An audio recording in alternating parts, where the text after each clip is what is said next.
Hey guys, welcome back, and today I'm going to be talking about the World Rally Championship. Going to be talking about the finale, the decider down under Rally Australia, and wow, it was something else. Like, I'm going to do a proper season debrief, as well as another video on the driver market sometime soon. But for now, let's just talk about the rally because there's so much to unpack. First off, how unlucky. How unlucky was Thierry Neuville? Second on the road instead of first. Made some advantage of that. But what was it? Stage 6, was it? When he had the puncher? Stage 5 or stage 6, I can't remember off the top of my head. When he had the puncher and then had the hay bale incident. That cost him 45 seconds. That put him down in being second on the road on Saturday.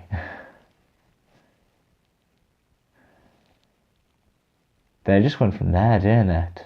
Like, he wasn't really able to make much time on Saturday because there wasn't the rain that he was hoping for. So he was constantly kind of road sweeping-ish. Because of course you'd have to see Cedarides before him on the stage. And then when the rain finally came, it would have potentially been enough, but as we saw on stage 22, the first stage of the second loop today, well, it was kind of today, but kind of yesterday as well, it all came undone. I mean, hats off to him. If we had have called the title in GB, he would have been champion. But it was GB and Spain and Australia that kind of ended the chance for him of the title. Because he had the failure in Turkey, that wasn't his fault. But GB, he put the car into a ditch. Then Spain, he had the puncher on the final stage. Well, it wasn't a puncher necessarily, it was tyre delaminator, wasn't it? He took it off the rim. But it was just those final events where Ogier was able to be on it and to take the title. And it was the same for Tanak. Tanak has been so unlucky all season. And it's partially because it's something similar to what Chris Meek had in 2016 with how something on the underside or near the underside of the car is quite fragile. Because for Chris Meek, 2016 Monte Carlo in Spain, he managed to pierce a sump guard, which took him out of rally wins on both those occasions. For Tanak, it was the radiator, and it was, I believe, Mexico was one of them. Then it was also Portugal, Sardinia, and of course in Wales.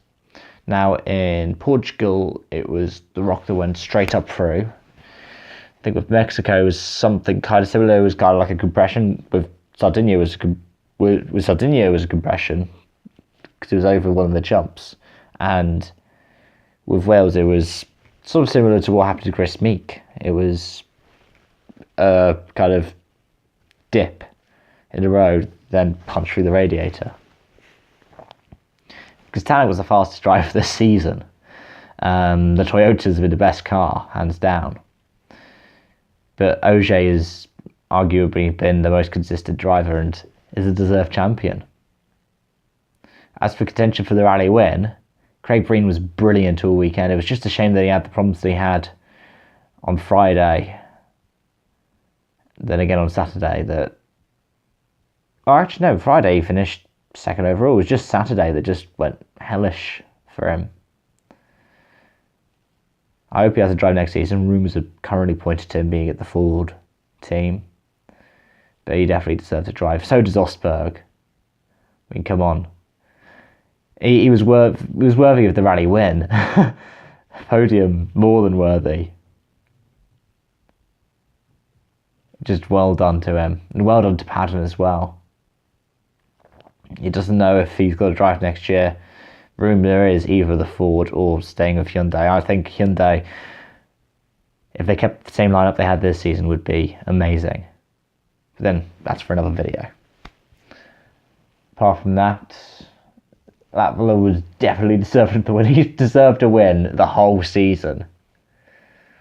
It's a shame it took him all the way till the final round to do it, but now he's kept up that record. He has a record of every single season since he first won a rally, he's won an event. Another guy who definitely has deserved a title at some point in his career.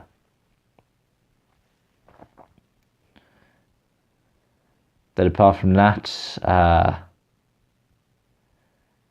Evans and Sunderland played the team game quite well. They showed good performance. Sunderland's got a drive for next year. I really would hope Elfyn did. But it'll depend on what M Sport pick. If they pick to take Breen and Paddon, Elfyn's gone. If they don't get Paddon, they might take Osberg, which would mean Elfyn was gone. But he has been brilliant for that team this year. And for Sunderland, I feel so sorry for him that he couldn't make it to the final stage.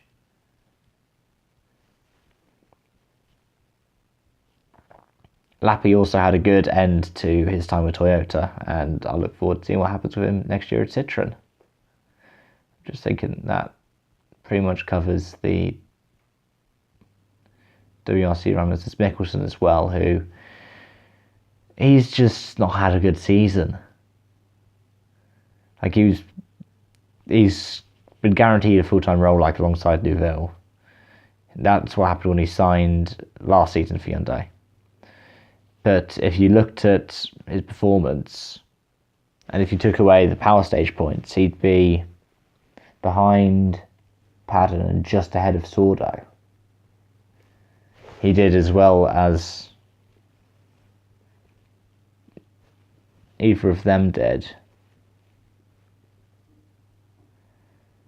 over the whole season as they did in half the season, and that's just been bad luck. He had another incident of bad luck on Friday with the tractor, then the roll, because he has got the potential to be a rally winner and a championship contender. It's the same with Latvala. But there's always next season now, and I hope we find out the full lineup soon. Apart from that, thank you so much for watching. I've been following WRC since, properly, the first proper memories I have were 2003, watching the final stage live as Petter Solberg won his first title, well, his one and only title, and the last title won by anyone who wasn't called Seb.